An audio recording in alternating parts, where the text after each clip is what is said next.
les damos la bienvenida para este primer encuentro de nuestras jornadas que le hemos llamado Juan Carlos Escanone, en honor a nuestro compañero jesuita, fallecido hace unos años, como coloquio, que el año pasado lo dedicamos a celebrar y a reflexionar sobre los 10 años del Papa Francisco. Tuvimos 4 conferencias en las cuales fuimos como se fueron presentando los grandes documentos del papado de Francisco.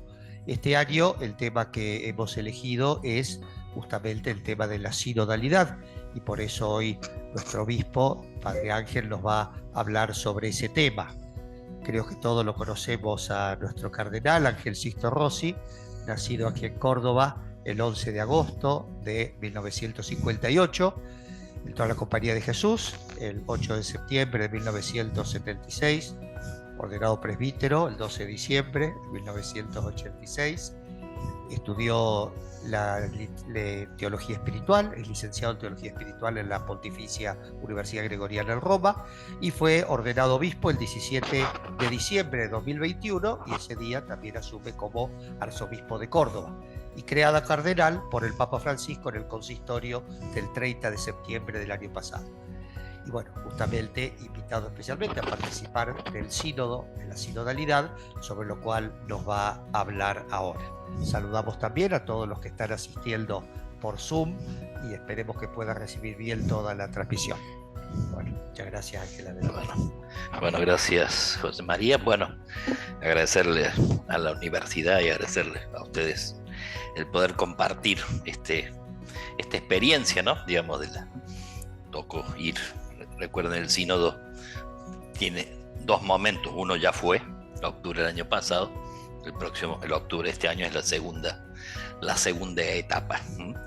Y esta primera, digamos, justamente no hubo temas fijos, sino que era de alguna manera la práctica de la sinodalidad en el sentido de la conversación en el espíritu, ¿no? Este fue un poco el tema. Muchos esperaban temas y decisiones. No hubo ninguna decisión, ningún tema en particular, sino fue un poco el poder compartir y el poder conversar, digamos, ¿no? Fíjense, el Papa Francisco dice: sinodalidad es la forma de ser iglesia hoy, según la voluntad de Dios, una dinámica de escucha y de discernimiento del Espíritu Santo, ¿no? O sea, lo que el Señor nos pide, dice el Papa, ya está contenido en la misma palabra, ¿no? Sínodo significa caminar juntos, ¿no? Caminar juntos laicos, pastores, obispo de Roma. O sea, es un concepto, dice el Papa, fácil de expresar, pero no tan fácil de poner en práctica, ¿no? A veces cuesta, hasta uno mismo no sabe bien cómo manejar el término, ¿no? Los objetivos, ¿cuáles son los objetivos de la sinodalidad? Uno es examinar el modo en que se vive la responsabilidad y el poder, así como las estructuras de gobierno de la Iglesia, evidenciando y tratando de convertir las prácticas que no están arraigadas en el Evangelio. También es reconocer a la comunidad como sujeto creíble y socio fiable, diríamos, ¿no? O sea, la participación más amplia en la vida de la Iglesia, en las decisiones, en el compartir las cosas, ¿no? También es renovar las relaciones entre las comunidades y otros grupos sociales, como las comunidades de creyentes de otras confesiones y de religiones. Promover las experiencias sinodales a nivel universal, regional, nacional y local.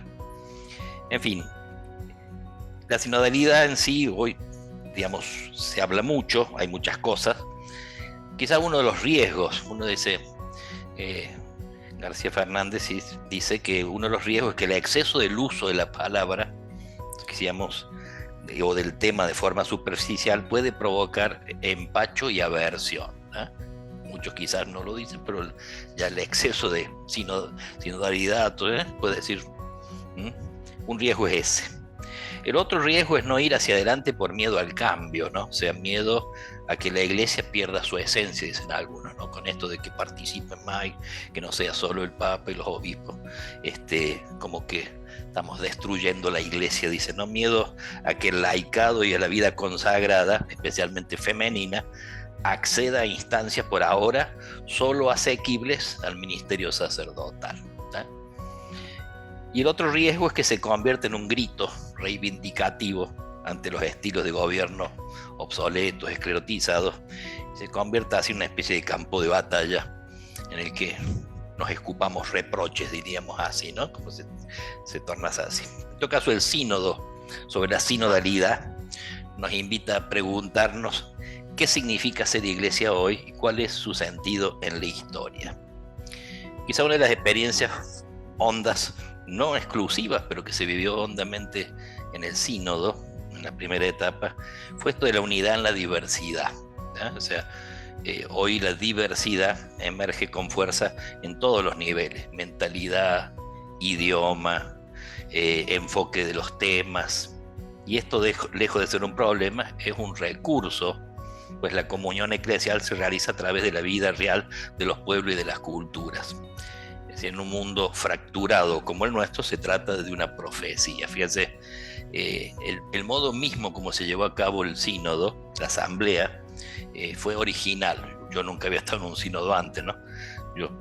Sino que se hacía a partir de la disposición de las personas sentadas en pequeños grupos. Éramos 400, que yo, todos en mesas, ¿no? Eran como, quizás han visto la foto, mesas de más o menos de 11, que se distribuía por lenguas, uno te anotabas primera lengua, segunda lengua, tercera lengua, y bueno, entonces ibas a mesas por lengua, y se desarrollaba así, en torno justamente, sentado en pequeños grupos en mesas redondas en el aula Pablo VI, un poco comparable a la imagen bíblica del banquete de bodas, imagen de la Eucaristía, donde la palabra de Dios estaba en el centro. Fíjense, el Papa insistió, y creo que de alguna manera se vivió, que sea una experiencia espiritual. Por lo pronto el sínodo comenzó con la misa del Papa, con una oración de otras religiones, y con un retiro espiritual de 3 días, predicado por que fuera general de los dominicos, Timothy Radcliffe, y una benedictina, ¿eh? Claramente 2 figuras muy fuertes. Así que fueron 3 días de oración, retiro espiritual, ¿eh? Después nos trasladamos, digamos, a Roma, pero se comenzó con un retiro. Y cada día comenzaba con un rato de oración, encabezado por monjes, ¿no? Y durante los distintos días intervenían de nuevo Radcliffe y las religiosas, o sea, la oración era el centro, de tal manera que en el centro estaba la palabra, ¿eh? Como lugar, lo cual daba un poco incluso cuando compartíamos, cada 2 o 3 exposiciones, después debe contar cómo fue, había siempre un rato de silencio. Después se volvía a conversar. O sea, la oración era un poco el ambiente que se intentó, y creo que se logró, digamos, ¿no? A veces uno pensaba en una sala donde estábamos 400, el silencio es imposible, y sin embargo se vivió así, ¿no? Y en su interior, culturas, lenguas, ritos, modos de pensar, realidades diversas que pueden involucrarse juntas y fructuosamente en una búsqueda sincera de la guía del espíritu, ¿no? Con nosotros estaban presentes hermanas y hermanos de pueblos víctimas de la guerra, ¿no? O sea, del martirio, de la persecución y del hambre, ¿no? O sea, había figuras que vos las escuchabas y te despertaba una especie de respeto y de dignidad, ¿no? Pues, incluso tenía gente de ámbitos rivales, digamos, ¿no? Incluso a nivel de la guerra, dando en el sínodo se desató también la guerra de Ucrania y Rusia. O sea, fueron momentos fuertes dentro mismo del sínodo. Muchos decían que esto rezando y el mundo se viene abajo, ¿no? Pero había personajes de lugares muy diversos y muy fuertes, ¿no? La situación de estos pueblos, a los que con frecuencia les ha sido imposible participar en el proceso sinodal, ¿no? Había algunos que nunca habían podido salir de su tierra, otros por lo que sea. Hubo algunos de algunos países que salieron y todavía nunca supimos por qué no llegaron, ¿no? O sea, eran situaciones bravas, ¿no? Situación de estos pueblos a los que con frecuencia les ha sido imposible participar en el proceso sinodal ha entrado en nuestros intercambios, en nuestra oración. nutriendo el sentido de comunión con ellos y nuestra determinación a ser constructores de paz. Pero para eso se necesita una gran capacidad de escucha, ¿no? En el fondo el escuchar fue, diríamos así, la palabra o el verbo que sintetizaría la primera sesión del sínodo. Escuchar a Dios en la oración, en la liturgia, en el ejercicio espiritual, y escuchar a la comunidad eclesial en el trato y en el debate sobre las experiencias, ¿no? Porque fíjense, el modo que se vivía, que es un poco lo que se intenta también plasmar en nuestros ámbitos, es como tres momentos. Había un primer momento donde frente a un tema, en la mesa de 11 todo el mundo tenía 3-4 minutos para hablar y dar su opinión, ¿eh? Después venía un momento de silencio, ¿eh? Y un segundo momento, el segundo momento era poder reflejar de lo que escuché, lo que más me interpeló, lo que más me consoló, lo que más me preocupó, lo que más, o sea, ya no es seguir el tema, sino es poder expresar lo que despertó en mi corazón, lo que fui escuchando en la mesa, ¿eh? Entonces se va como ahondando el tema. Ahí volvíamos a hablar todo, cada uno, ¿no? ¿Eh? Entonces cada uno expresaba cosas distintas de lo que, fíjense, lo que llama Ignacio las emociones, lo que hay en el corazón, lo que queda en el corazón después de una experiencia vivida.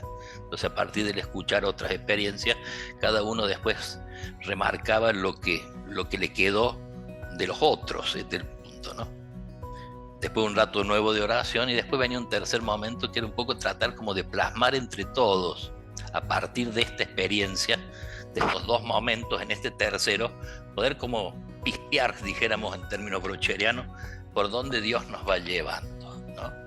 ¿Cuál es qué hilo conductor de Dios, qué desafíos, ¿no? O sea, por supuesto no es tan fácil, pero como ven es un proceso en donde se va ahondando y donde en definitiva lo que se va buscando es la voluntad de Dios, ¿no? Pero para eso se necesita, esto que decimos, una gran capacidad de escuchar a Dios en la oración, escuchar al mundo, ¿no?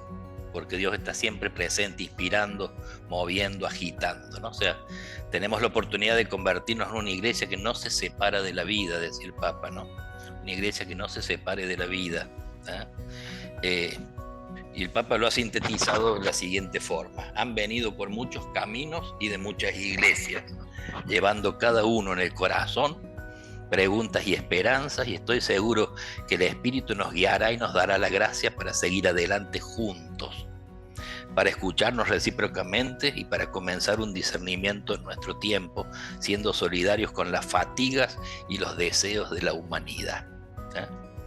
Y entonces, a partir de ahí, preguntarse cómo deberían comenzar estas conversaciones, ¿no?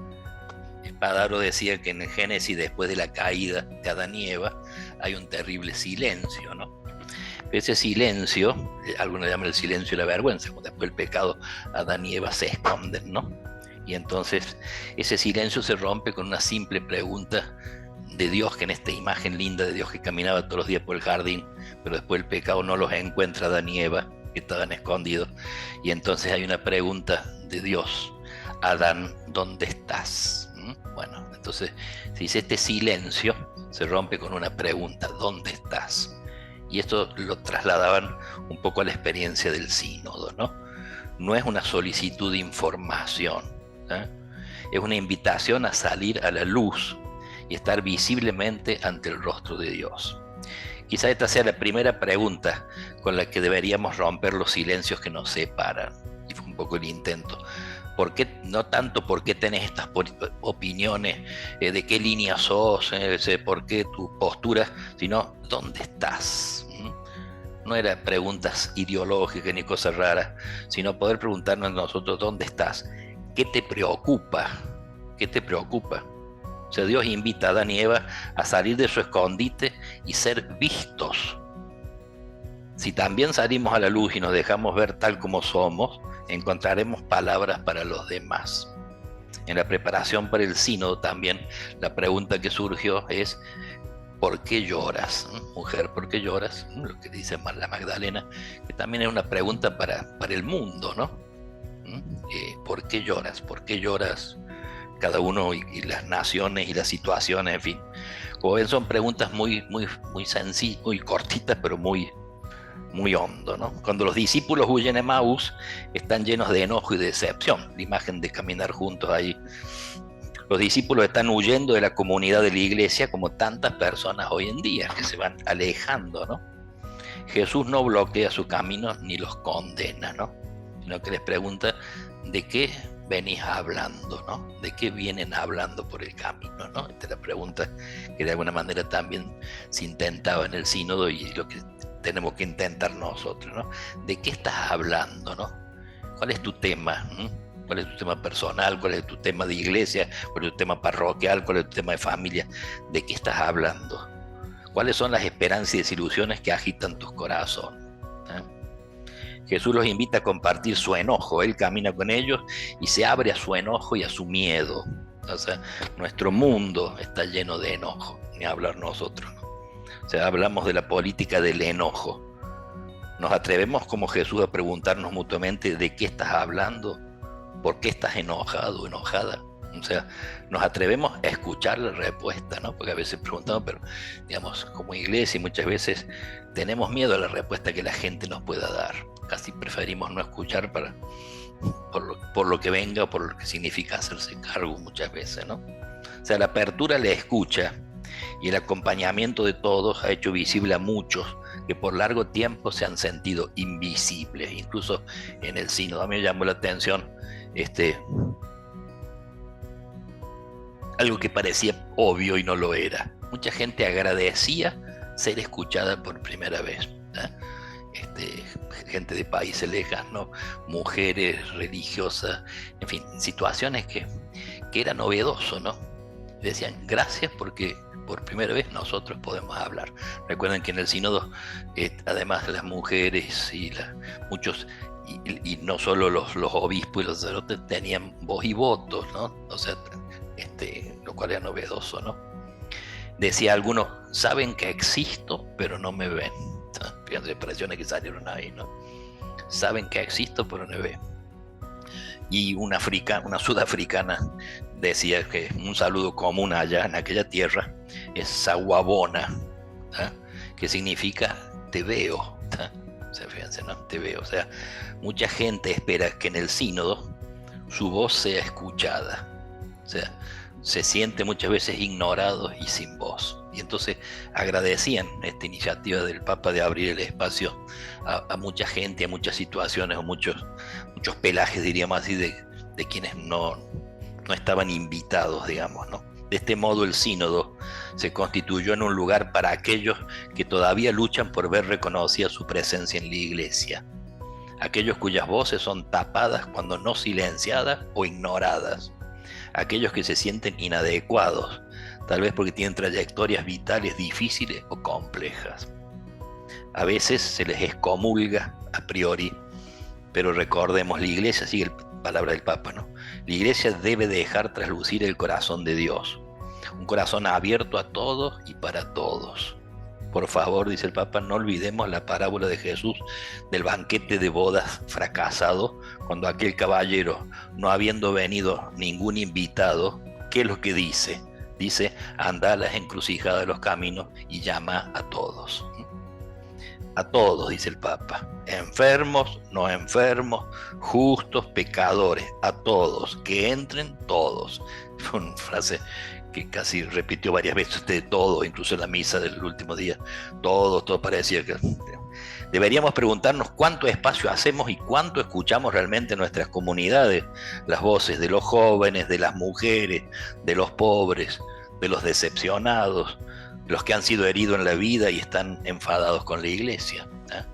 O sea, mientras su presencia siga siendo una nota esporádica en el conjunto de la vida eclesial, la iglesia no será sinodal. Será una iglesia de unos pocos. Recuérdenlo, llamar a todos, a los justos, a los pecadores, a los sanos, a los enfermos, a todos. Yo me reía, quizá como impresión, había rostros y personajes y figuras en el sínodo que vos decís, suena mal que uno diga, vos lo ves y este que hace acá, ¿no? Hasta te diría hasta externamente, ¿no? Unos personajes interesantes, ¿no? Jóvenes, En fin, uno con la colita, el otro el sombrero para el otro lado, el otro puede decir, bueno, y de ahí pasabas al otro vestido de astronauta, y el otro vestido de obispo serio con cara de indio que le han robado la chita.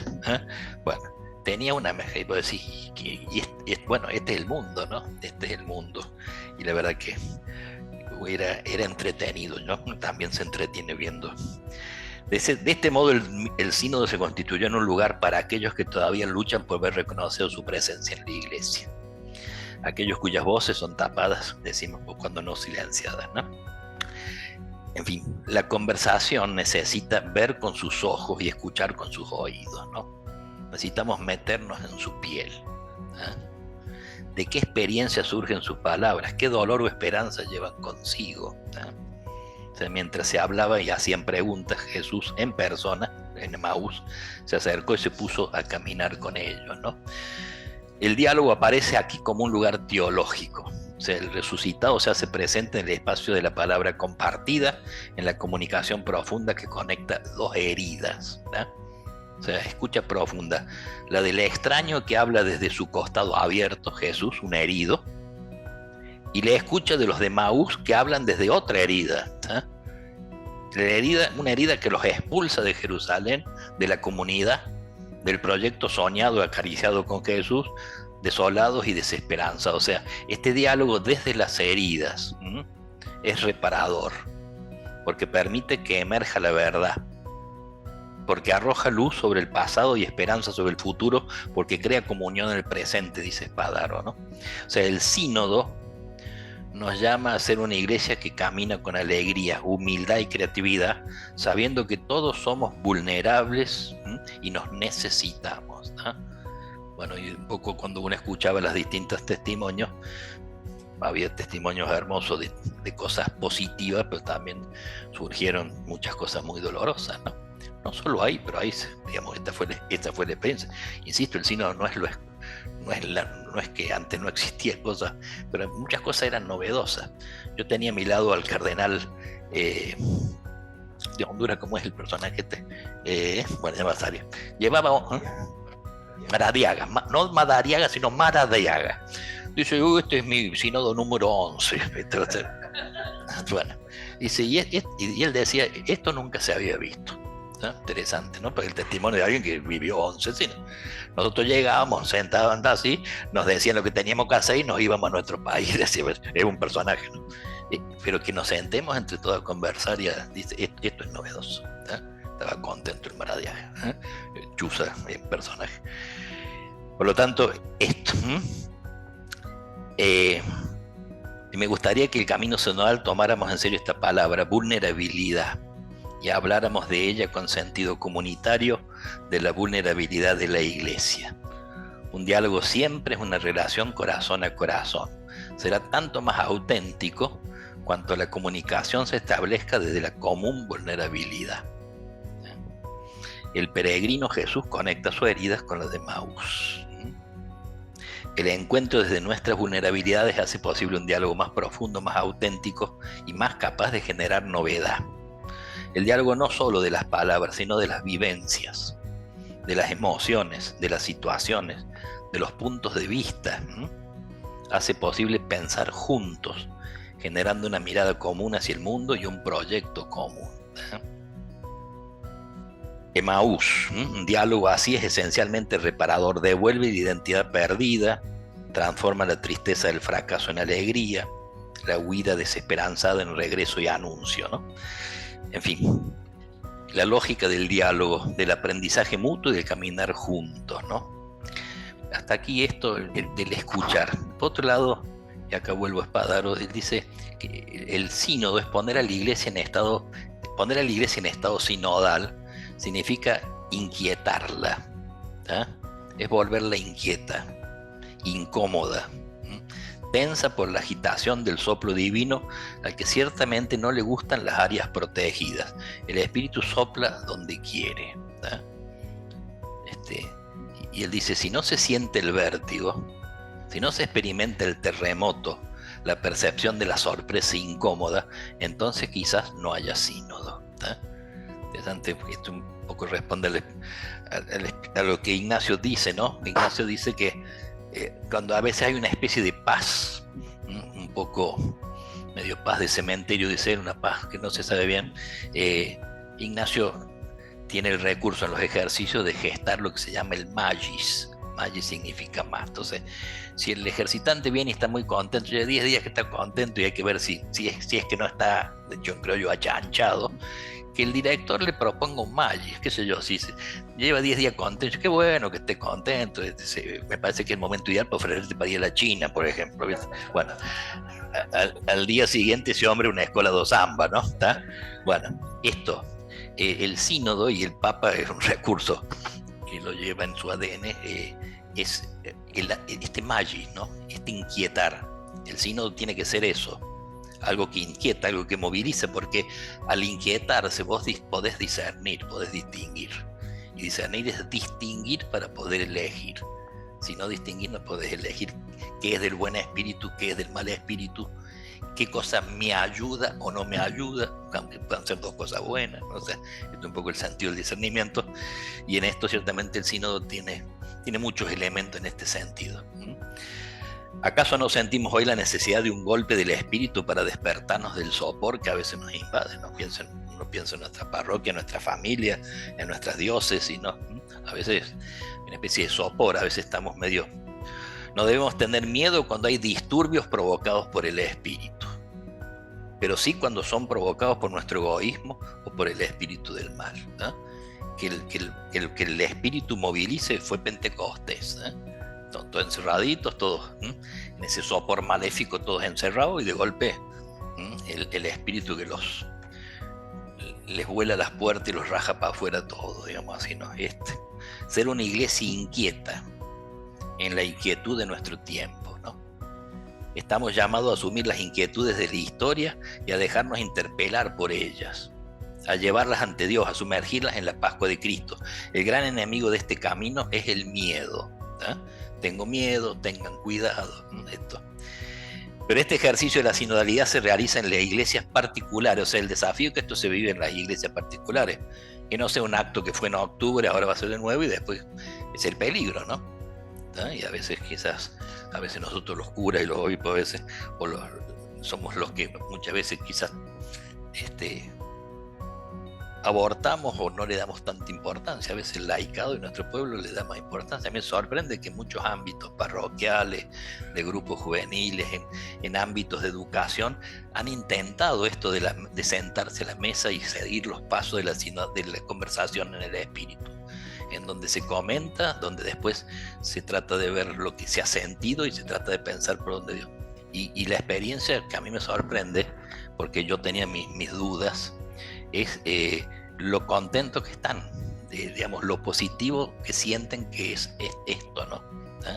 Por lo tanto, importante, ¿no? Que esto se realice en las iglesias particulares, ¿no? Aseguró el Papa que solamente en la medida en la que estos organismos permanecen conectados con la gente, los problemas de cada día pueden comenzar a tomar una forma de iglesia sinodal. Será una iglesia que camina junto a los hombres, partícipe de las tribulaciones de la historia. En todo caso, es hacer juntos iglesia, ¿no? Es una exigencia que nos parece urgente. Hoy, 60 años después de la conclusión del Vaticano II, en efecto, siempre acecha la tentación de separar a unos pocos actores cualificados que llevan a cabo la acción pastoral, mientras el resto del pueblo fiel permanece meramente receptivo a sus acciones, ¿no? O sea, existen los líderes de una parroquia, ellos llevan las cosas adelante y el pueblo solo recibe las cosas, ¿no? La iglesia es el santo pueblo fiel de Dios, y en ella, en virtud del bautismo recibido, cada miembro se ha convertido en discípulo misionero, ¿tá? Esta conciencia debe hacer crecer cada vez más un estilo de corresponsabilidad eclesial. Cada bautizado está llamado a participar activamente en la vida y en la misión de la iglesia. Necesitamos comunidades cristianas en las que se amplíe el espacio, donde todos puedan sentirse en casa, donde las estructuras y los medios pastorales favorezcan no la creación de pequeños grupos, sino la alegría de sentirse corresponsables, ¿no? Es fácil decirlo a la hora de la práctica. Nunca, dice el Papa, nunca sin el otro con mayúscula y nunca sin otros con los que compartir el camino, ¿no? ¿tá?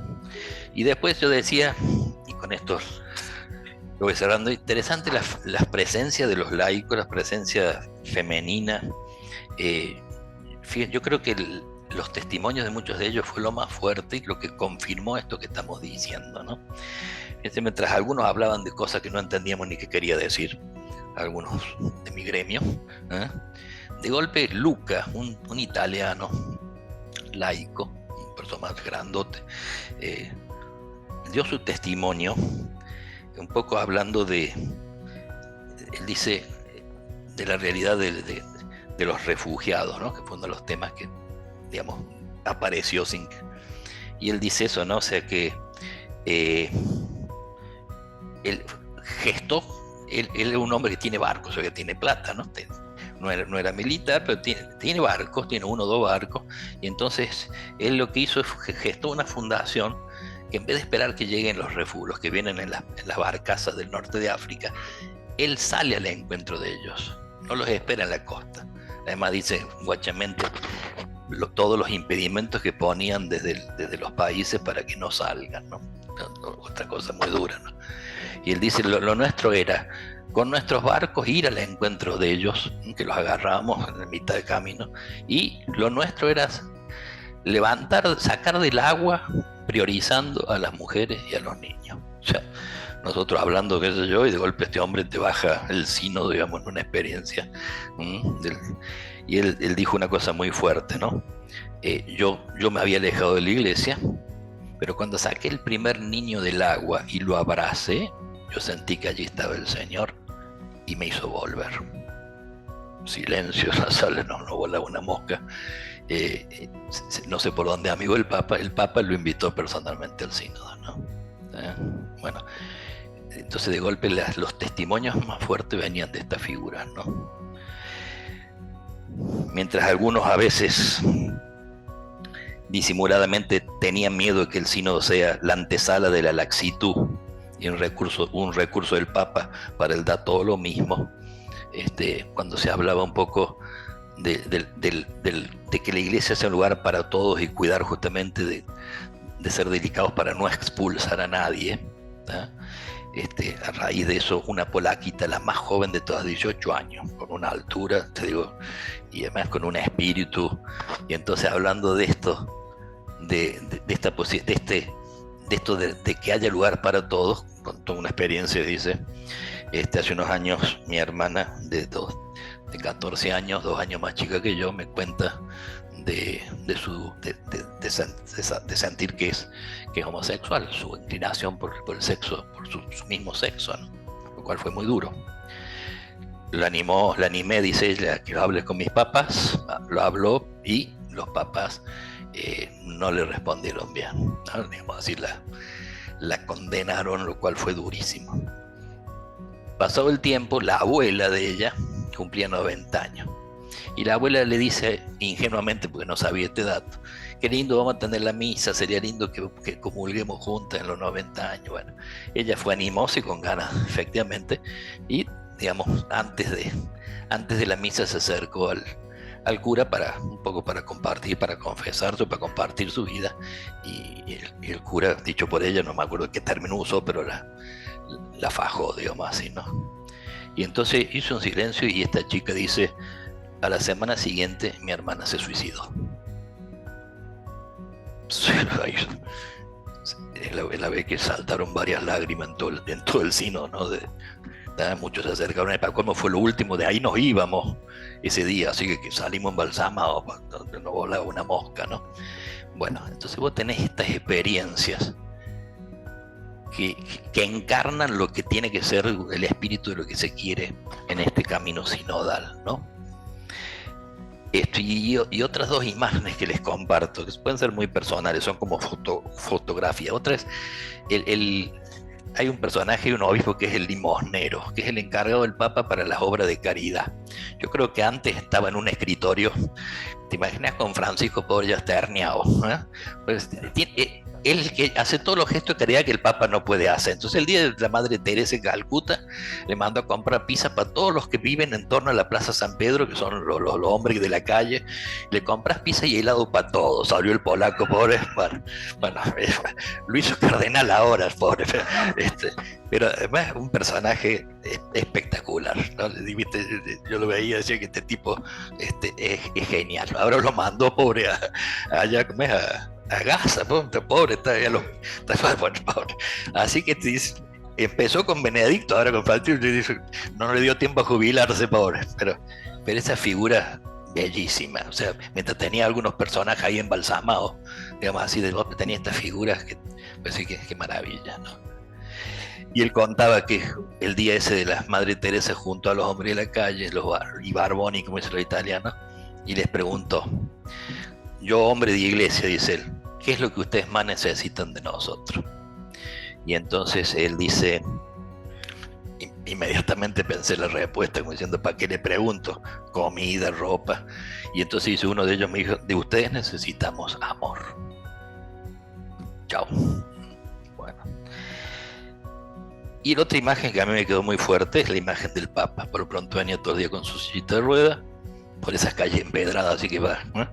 Santa Marta está cerca, el aula Pablo VI. Para salir del aula Pablo VI hay dos puertas, la puerta principal y una puerta lateral que todos podíamos usar, son dos accesos. Cuando terminaba la sesión salíamos, yo entre otros salíamos por la del costadito,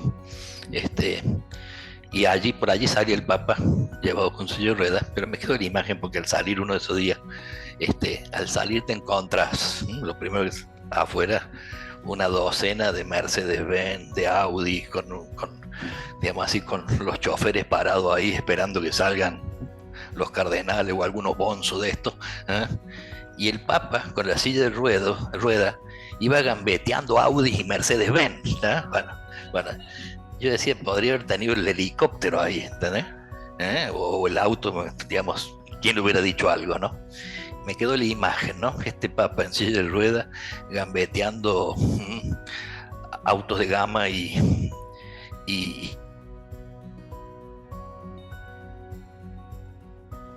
es un testimonio, ¿no? de lo que tiene que ser. Y por supuesto los que eran del auto esperaban que se vaya él para salir, por supuesto, ¿no? Curiosamente era lo último en salir, ¿viste? Ya los estudié, ellos estaban al fondo, uno también ponía su maldad y qué va a hacer, Bueno, así que esto, simplemente eso, y recordarles los dos deberes que dejó el Papa al terminar el sínodo. Es el verbo amar, que dice es adorar y servir. Fueron las dos cosas que nos dejó en la misa final. Tengamos realmente muchas ideas hermosas, dice, para reformar la iglesia, pero les quiero recordar, adorar a Dios y amar a los hermanos con su mismo amor, esta es la mayor e incesante reforma. Ser iglesia adoradora e iglesia del servicio, que lava los pies a la humanidad herida, que acompaña el camino de los frágiles, los débiles y los descartados, que sale con ternura al encuentro de los más pobres. En esta, hermanos y hermanas, la iglesia quiere que estemos llamados a soñar, una iglesia servidora de todos, de los últimos, una iglesia que no exige nunca un expediente de buena conducta, sino que acoge, sirve, ama y perdona. Una iglesia con las puertas abiertas, que sea puerto de misericordia. Y acá cito a San Juan Crisóstomo, que decía, el hombre misericordioso, el hombre de la mujer misericordiosa, es un puerto para quien está en necesidad. El puerto acoge y libera del peligro a todos los náufragos. Sean ellos malvados, buenos, o sean como sean. El puerto los protege dentro de su bahía. Por tanto, también tú, cuando veas en tierra a un hombre que ha sufrido el naufragio de la pobreza, no juzgues, no pidas cuenta de su conducta, sino libéralo de la desgracia. Hermanos y hermanas, dice, se concluye la asamblea sinodal. En esta conversación del Espíritu hemos podido experimentar la tierna presencia del Señor y descubrir la belleza de la fraternidad. nos hemos escuchado mutuamente y sobre todo en la rica variedad de nuestras historias y nuestras sensibilidades nos hemos puesto a la escucha del Espíritu Santo. Hoy no vemos el fruto completo de este proceso, pero con amplitud de miras podemos contemplar el horizonte que se abre ante nosotros. El Señor nos guiará y nos ayudará a ser una iglesia más sinodal y más misionera, que adora a Dios y sirve a las mujeres y a los hombres de nuestro tiempo, saliendo a llevar la reconfortante alegría del Evangelio a todos. Esto fue lo último con que el Papa cerró el sínodo en la misa, ¿no? Así que bueno, termino, nada que ver, o sí, una especie de como de traducción a lo nuestro, ¿no? O sea, el caminar junto, esto es lo sinodal. Y acá me va algo que por supuesto no lo escribió desde el sínodo, pero tiene algo del espíritu del sínodo. Este tucumano García Hamilton, Federico García Hamilton, tiene esto de la cuesta de la vida, ¿no? Y entonces él dice, si un día el camino, de hecho sínodo significa camino, caminar juntos, ¿no? Si un día el camino que venía liviano se te vuelve oscuro y encima empinado, busca a tus amigos, tomale sus manos, apóyate en ellos para repecharlo. No lo intentes solo, no podrás lograrlo, y si lo lograras será a un costo alto. Con los que te quieren se hará más liviano y todo lo oscuro un poco más claro. Cuando el cuerpo afloje, te sientas cansado, cuando la tristeza a tu alma haya entrado, busca a tus amigos, busca a tus hermanos, contá con nosotros que para eso estamos. Lo oscuro permite distinguir lo claro. Se conoce el dulce probando lo amargo. Tras subir la cuesta se disfruta el llano. Así es nuestra vida, te lo juro, hermano. En los tiempos duros encontrarás manos abiertas, tendidas, de amigos, de hermanos, ya para empujarte, ya para un abrazo. Y al fin de la cuesta, disfruta del llano. Bueno, por supuesto no lo escribió en torno al sínodo, pero es eso, ¿no? Es sentir que en el camino de la iglesia, digamos, el desafío es justamente ir juntos, digamos, ¿no? Y este es un poco el sentido del sínodo, lo que se pretende, ¿no? Bueno, hasta aquí yo. Gracias.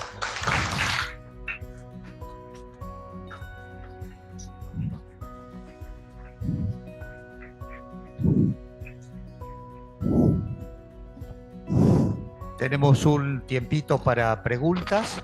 No sé si han escrito alguna también ahí en el Zoom. Hacemos brevemente, así tenemos tiempo. Adelante. Ahí, para que puedan. Para que le escuchen. Por los que están lejos también, en el Zoom. Bueno, buenas tardes. Muchas gracias por este acercamiento. Y para ser bien sintética, yo quisiera exponer acá mi sentimiento de orfandad frente al problema del sínodo, porque vengo desde el año pasado golpeando puertas en parroquias, en distintos, preguntando dónde puedo ir a sentarme a conversar, cómo está armado mi conversación, cómo me oyen, porque lo que puedo decir desde mi vejez, desde mis 80 años, puede tener un servicio, puede tener una consecuencia buena, a lo mejor no, pero la experiencia creo que vale para sentarse a conversar y a desandar todas las heridas que hemos tenido. Entonces mi pregunta es, ¿dónde nos sentamos a conversar?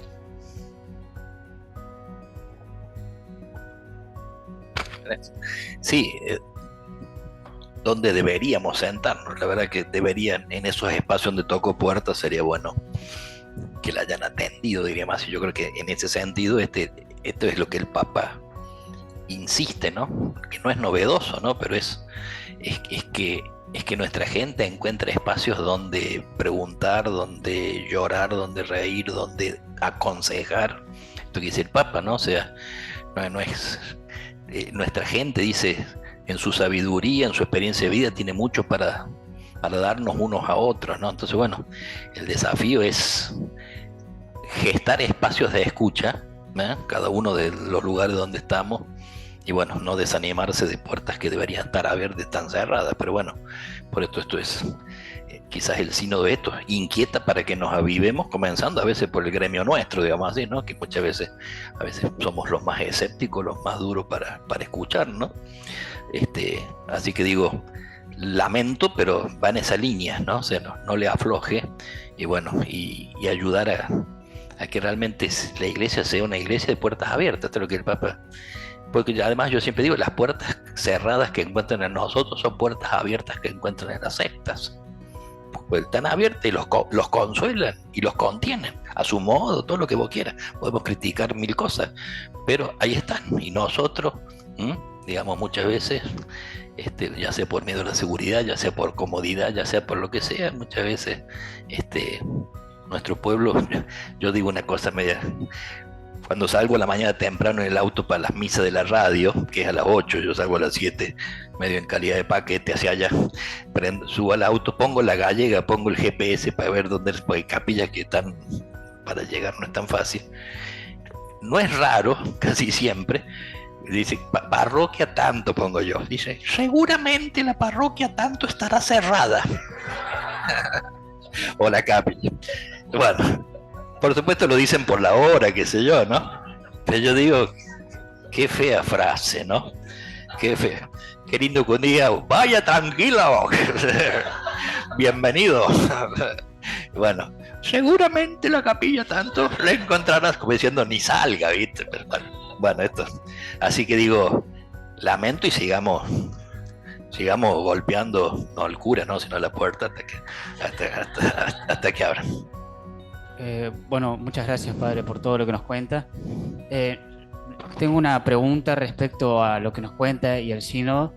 En especial, hace un tiempo ya que desde el principio creo que Francisco repite la palabra todos, y nuevamente en el sínodo se vuelve a escuchar que todos entren. Una puerta de acceso, creo yo, a la iglesia es la catequesis. Y últimamente, por experiencia de catequista, por experiencia también de mi familia que es catequista, cada vez es más difícil saber qué decirle al mundo. Ya en Urbi et Orbi, esa bendición que el Papa nos da a nosotros, a todo el mundo por el COVID, ya decía, estamos todos en la misma barca. Bueno, la situación dentro de la iglesia, que todos entren, uno de los riesgos, decía en una reunión con unos amigos, uno de los riesgos es que perdamos nuestra identidad y que de repente camuflemos a la iglesia con banderas o demás, que perdamos a Jesucristo como centro. Entonces, creo, si se habrá nombrado la catequesis, en especial en la situación que Córdoba se encuentra, y también a nivel global, creo que la JMJ, cuando fui, también ha sido un tema central. No sé qué puede decirnos de eso. Sí se nombró, acuérdate, no hubo temas estrictos que se conversó. Se supone que ahora en octubre se irán viendo temas prioritarios para poder, digamos, ponderar y poder conversar más. O sea, acá fue más, digamos, el espíritu y la metodología. Salió el tema indirectamente y bueno, creo que sí que es un tema poder buscarle la vuelta para poder dar respuestas al mundo de hoy. Esto decía por ahí el padre Arrupe, tengo miedo que estemos dando respuestas de ayer al mundo de hoy, decía, ¿no? Y por lo tanto ni nos escuchan. Que no es que decir lo que ellos quieren escuchar para darle el gusto, ¿no? Sino desde el Evangelio. O sea, el Evangelio supera y deja atrás todas las banderías y las ideologías que decía. No necesitamos eso. Las pasa por encima, las atraviesa, ¿no? Pero bueno, dentro de eso la catequesis ciertamente tendremos que revisar seriamente cómo llegar, cómo cuidar, cómo gestar espacios donde se sientan, donde conozcan al Señor. En el fondo la catequesis es gestar el espacio para que tengan ganas de acercarse a Jesús. El encuentro es eso, ¿no? No es bajar ideas, sino es esto, ¿no? Así que es todo un tema. No te lo sabría resolver, pero estamos de acuerdo que es un tema a revisar muy seriamente, ¿no? Y creo que no me acuerdo bien, pero yo creo que es uno de los temas que estará presente, porque después habrá comisión y cosas como para revisar esto, ¿no?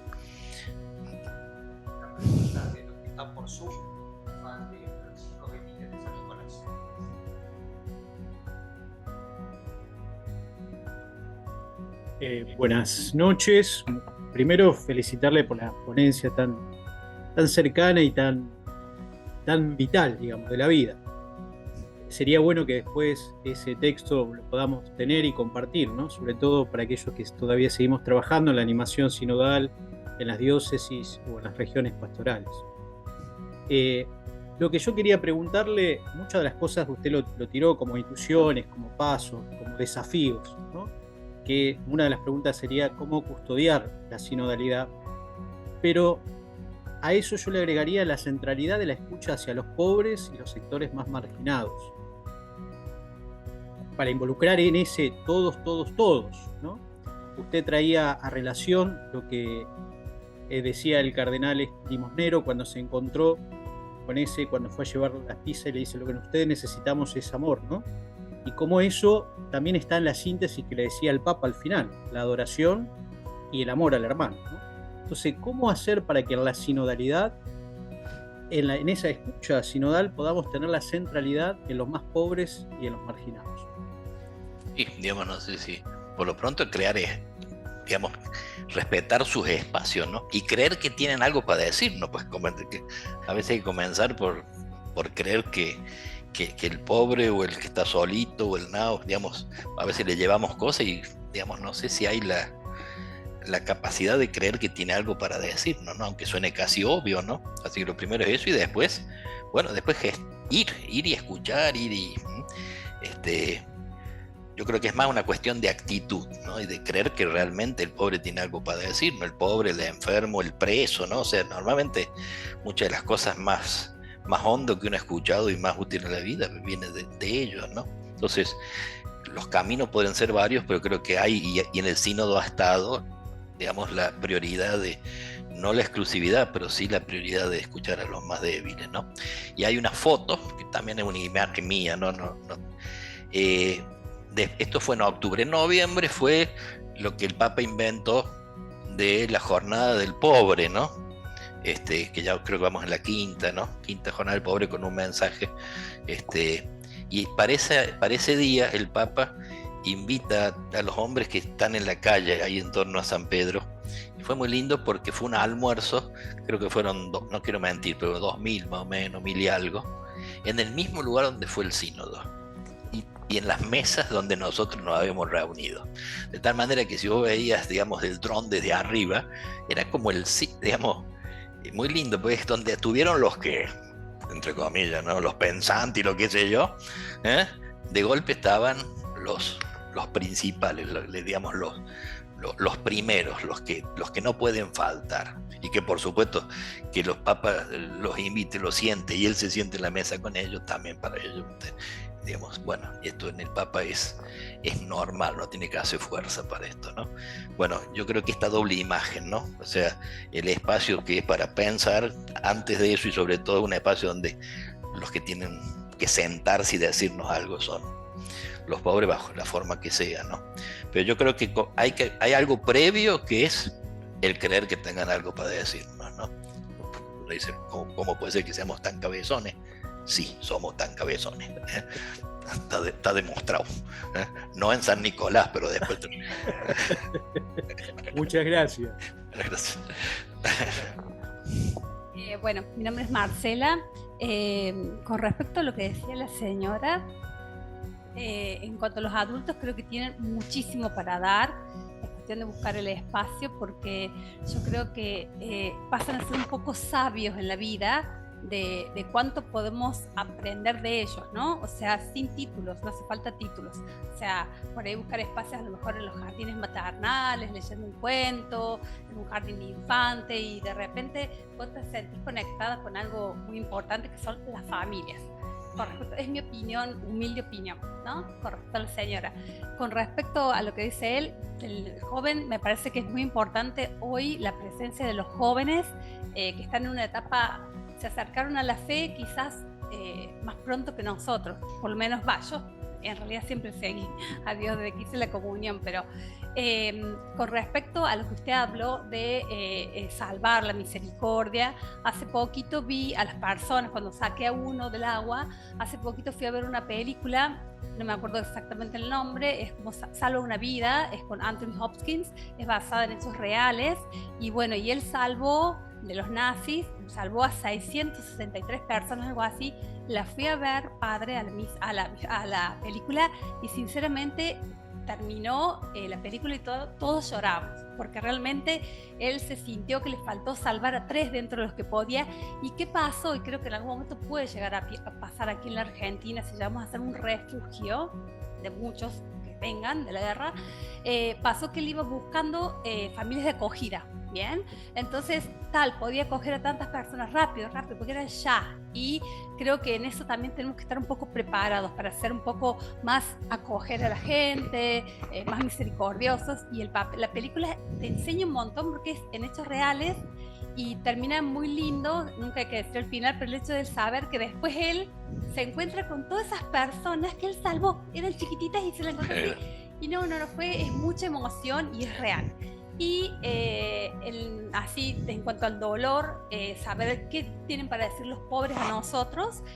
Yo trabajo en discapacidad, soy psicóloga, y me toca ver, sinceramente, lo más doloroso que por lo menos yo siento, que es la pobreza y la discapacidad. Hay papás que pueden ir a hacer, un papá me decía, a mí el transporte me lleva una semana sí y una semana no a mi hija al centro de día. Y esa semana yo no puedo hacer una changuita, no tengo para comer. O sea, nosotros vemos el lado de la pobreza y el dolor extremo de tener un hijo cuadripléjico o uno que andaba en la patineta hoy, que estaba re bien y mañana está en estado vegetativo. Entonces creo como que tenemos que ser como más empáticos, aprender algo de lo que nos dejó la pandemia, que todos eran re empáticos y ahora se olvidaron todo. Sí. Y después en esa línea de la... Pasa que estar en un hospital uno es como que lo ves, así decís, qué dolor, o sea, yo a veces estoy re mal y digo, ¿dónde me voy a vivir mañana que se me acaba el contrato? Y después digo yo, ay, esto pobre, o sea, es como que muy fuerte. Pero bueno, creo que esto de una iglesia inquieta va en esa línea. O sea, yo creo que nos falta creatividad, no capacidad. Uno piensa que yo en Córdoba tenés para hacer de todo, pero nos falta y esto es a nivel quizás más global, poner la persona en el medio, ¿no? En el centro, ¿no? No está la persona no está en el centro, entonces a veces cuidamos más otras cosas, las ideas y no las personas, sobre todo las personas sufrientes. Así que, pero sobre todo esto, creo que hay que hacer un esfuerzo de creatividad, cada uno según sus carismas, sus espacios, pero podemos hacer mucho más cosas, generar espacios de servicio, en fin, de todo lo que se puede. Pero bien cortita porque nos vamos todo, porque...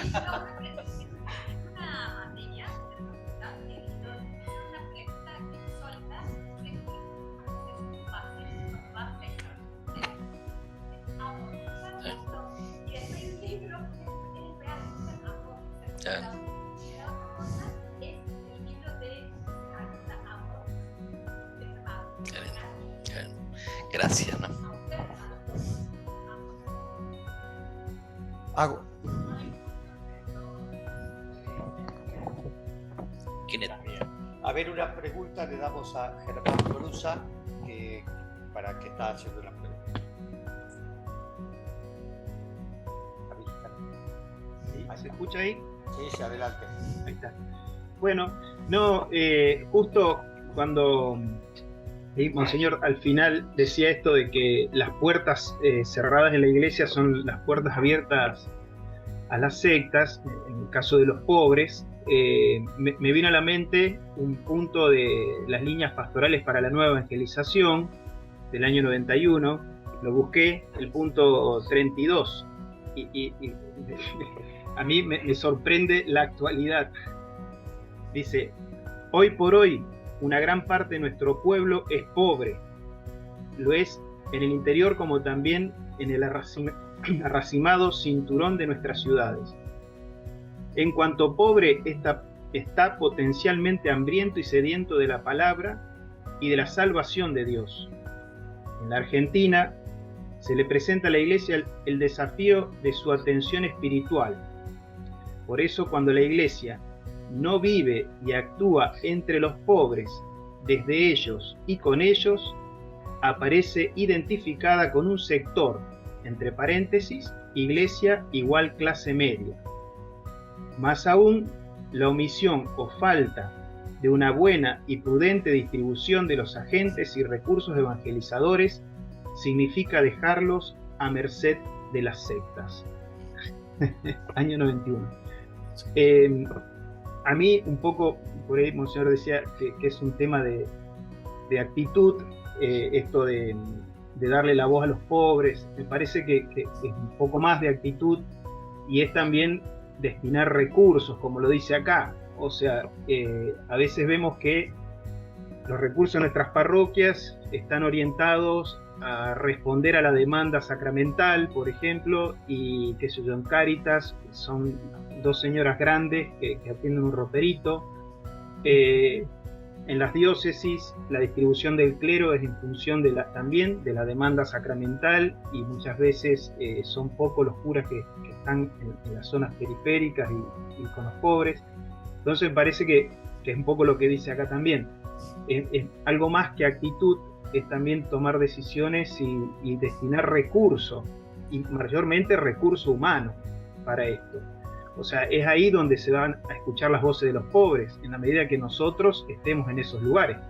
Es lo que dice el Papa, digamos, el centro se ve mejor desde la periferia.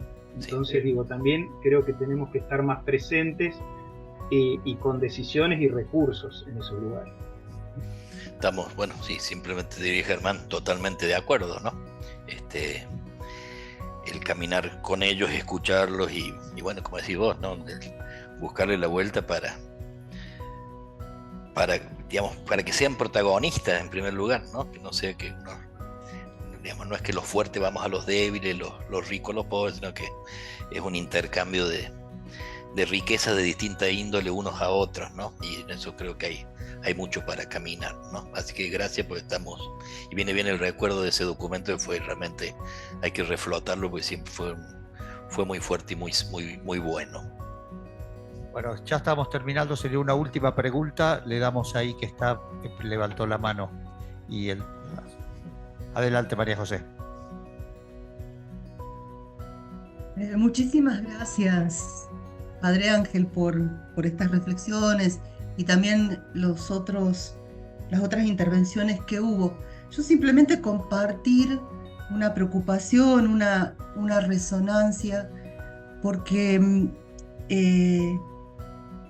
me parece que la conversión sinodal exige que nos tomemos en serio el sensus fidei, el sentido de la fe del pueblo de Dios, que creamos que el Espíritu realmente actúa en cada uno de los bautizados y que cada bautizado tiene el poder y la autoridad para hablar del Evangelio. E incluso más allá de la Iglesia, ¿no? Porque el Espíritu ha sido derramado en el mundo entero. Entonces, simplemente eso. Y ahí veo que tenemos que pedir muy fuerte la gracia de tomar conciencia en el poder que nos da el Espíritu, que nos otorga el sentido de la fe, y creernos unos a los otros, ocupemos el lugar que ocupemos, tengamos el ministerio que tengamos o el carisma que tengamos, ¿no?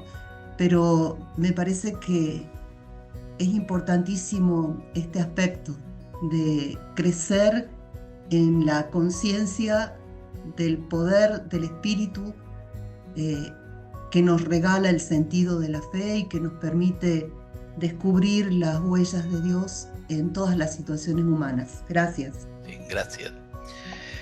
Sí, el sentido ese digamos, lo que el pueblo, lo que el Espíritu hace en el corazón del pueblo. Hubo ahí dentro de otras sesiones una intervención de un cardenal que medio solapaditamente despreció al pueblo. Pobrecito, ¿para qué habrá hablado al día siguiente? El Papa pidió la palabra que normalmente se pedía de otro modo. Dijo, no, espere, voy a empezar yo. Todavía lo están despegando la pared al cardenal. Se le ocurrió como decir, acá el importante somos nosotros y el pueblo, bueno, para que le metió el dedo en la llaga al Papa y justamente reivindicando el sentido del pueblo fiel de Dios, lo repito 500, que es un tema en él, digamos, casi obsesivo, santamente obsesivo, digamos, ¿no? Este sentido de estar con el pueblo, de escuchar a nuestro pueblo y dejarnos enseñar, ¿no? Desde lo de ellos, ¿no? Cada uno desde su propio carisma, pero bueno, este sentido del pueblo fiel de Dios, que hoy hasta entre nosotros también, ¿no? Es una palabra, a veces entre nosotros, yo me doy cuenta, el gremio nuestro, a veces son dos palabras que se evitan a veces, pueblo y pobre, ¿no? Se buscan sinónimos medio más suavecitos, y para mí es un modo de discernir por dónde va la cosa, ¿no? Hay algunos que difícilmente usan la palabra pueblo, quizás porque tienen miedo que sea un sentido ideológico, político, pero mucho antes de eso es bíblico, es nuestro, es de la historia de salvación, ¿no? Así que hay que volver a ponerlo en su sitio y aprender de eso, ¿no? Muchas gracias, Ángel. El padre Andrés quería hacer unas palabras para cerrar. Simplemente agradecerte, Ángel. Nombraste muchas veces a San Ignacio, es como somos de la familia, y cuando Ignacio pone la contemplación de la encarnación es que deciden que Jesús se encarne, ¿no? Viendo cómo estaba el mundo, y a uno le da la sensación de que el sínodo tiene esa misma imagen, ¿no? Que Dios, viendo cómo está esta iglesia, cómo está este mundo, decide que Jesús se encarne de esta manera en la presencia universal. La otra imagen es la de Pentecostés y el temblor, ¿no? Es decir, algo pasó, todo se movió, nos quedamos, creo que, con ese desafío, con esa imagen. Y la última cosa que quiero agradecerte, viste que este es un tiempo donde uno todo lo ve por las redes, por YouTube, por el streaming. Sin embargo, la experiencia personal de alguien que compartió esos momentos, esas realidades, no deja de ser para la iglesia la forma, el persona a persona. Entonces lo que nos has compartido hoy, lo que nos has traído hoy, a nosotros nos deja ese gusto de los primeros cristianos que compartían a partir de la experiencia. Te lo agradecemos mucho desde la universidad, te lo agradecemos mucho los que hemos compartido aquí. Ahí esta es tu casa, así que no es para darte la bienvenida y muchísimas gracias. Llevale nuestros saludos al Papa también.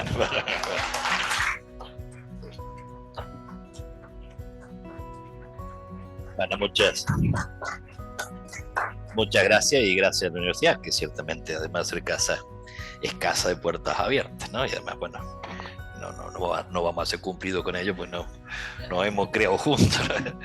Con José María entramos el mismo año, todas las experiencias las hicimos juntos, hasta que después él, como era inteligente, hizo el doctorado y yo fui a trabajar a un vivero. Me tocó ser maestro y novicio, pero todo lo demás lo hicimos juntos, incluso el destino a Ecuador, y con Andrés al menos, él es más joven, ¿no? Pero hemos tenido cosas lindas juntos. Aquí con Dani fue víctima mía, por el noviciado fue novicio mío, así que hemos estado, uno está en casa y la verdad que como obispo agradezco a la universidad porque, digamos, realmente ha abierto las puertas y ayuda y cuida, y esto que decían, a pesar de que ya sabemos que normalmente quien viene a educarse en general gente pudiente, pero hay una sensibilidad por todo lo que es los pobres y los más frágiles, que se expresa en becas y se expresa en obras de servicio a los más pobres desde el mundo de la Universidad Católica, y así tiene que ser. Así que en eso yo valoro mucho esto, así que muchas gracias.